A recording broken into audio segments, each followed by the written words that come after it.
मला फेअरवेल काय असतं हे मला माहीत नाही, वेलकम पार्टी काय असते मला माहीत नव्हतं. तो पिरियड होता कधी साधारणतः 88-89च्या आसपास, कधी 87-88 असेल काहीतरी.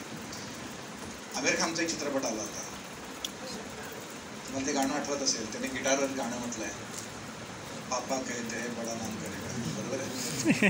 आणि मला वाटतं तो फेअरवेलचाच कार्यक्रम होता.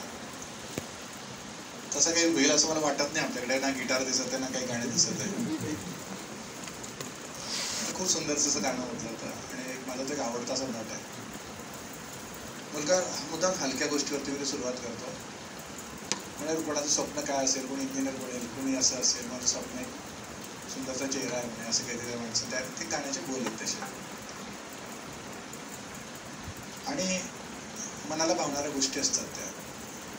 बरेचसे यूट्यूबवरचे व्हिडिओ आहेत, कार्यक्रमांचे प्रक्षेपण लाईव्ह पण आहेत आणि त्या रेकॉर्डिंग म्हणून उपलब्ध आहेत. हे बरेचसे कार्यक्रम त्या ठिकाणी होत असतात, सेंडॉफचे कार्यक्रम होत असतात. सुमारे 27 वर्षापूर्वी आमचाही सेंडॉफचा कार्यक्रम झाला. माझ्यासाठी तो सेंडॉफ राहिला आणि मी इथेच राहून गेलो आणि बाकी सगळे माझे मित्र जे आहेत ते वेगवेगळ्या ठिकाणी गेले. माझे एक मित्र, मी त्यांना मुद्दाम इथे आतमध्ये बोलून घेतलं आहे, म्हणून वेरे सर शिरपूर आहे माझे तिथं डिपार्टमेंट आहेत, PhDचा थेसिस त्यात जमा करायला आलेत. आणि मी जे या ठिकाणी बोलणार आहे त्या गोष्टीचे एक एक शब्द तो सत्य असणार, त्याच्या त्या ठिकाणी ते काय म्हणूयात ते रेफरी आहेत की जे मी मांडतोय ते काही खोटं नाही. मित्रांनो, त्यावेळेस आम्हाला असे हॉल नसायचे. आम्हाला सेंड ऑफ असेल किंवा वेलकम असेल ना तर गावामध्ये ना कुठेतरी हॉल शोधत फिरावं लागायचं आणि त्याचं भाडं फार मोठी रक्कम आम्हाला भरायला लागायची. शुभस्ते पंथानाम संतू असं नाव होतं आमच्या त्या कार्यक्रमाचं आणि आम्हाला सेंड ऑफ मिळाला होता आमच्या ज्युनियर्सकडनं. खूप एक भावना असतात. त्यावेळेस व्हॉट्सअप वगैरे काही प्रकार नव्हता. त्यावेळेस आम्हाला भीती वाटली होती की आमचे सगळे मित्र आज जे जमवलेले आहेत आम्ही की कोण कुठे जातं. त्यावेळेस मोबाईल वगैरे काही प्रकार नव्हता. टेलिफोन लिमिटेड लोकांच्या घरी असायचे. PP म्हणून एक प्रकार होता, तुम्हाला ऐकला पण नसेल. PP म्हणजे काय की माझा फोन नंबर नाही, शेजाराचा नंबर आहे म्हणून नंबर दिला की त्याच्या बाजूला कोणता PP लिहायचे, म्हणजे हा माझा नाही, हा दुसऱ्याचा नंबर आहे, काळजीपूर्वक लावावा, गरज कुठली तरच लावायचा.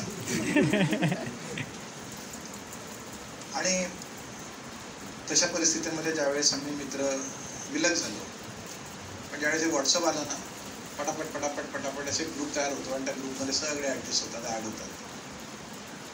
शाळेचे पण आमचे असेच ग्रुप्स आहेत. मुलाचे नाव तेच आहेत, मुलीचे नाव बदलून गेलेले आहेत. फर्स्ट नेम पण बदलून जातं, सरनेम पण बदलून जातं. मी कोण हा मोठा प्रश्न होतो, पण आम्ही अजून त्याच जुन्या नावाने ओळखतो. सेव्ह करताना आम्ही जुने नावं ठेवतो.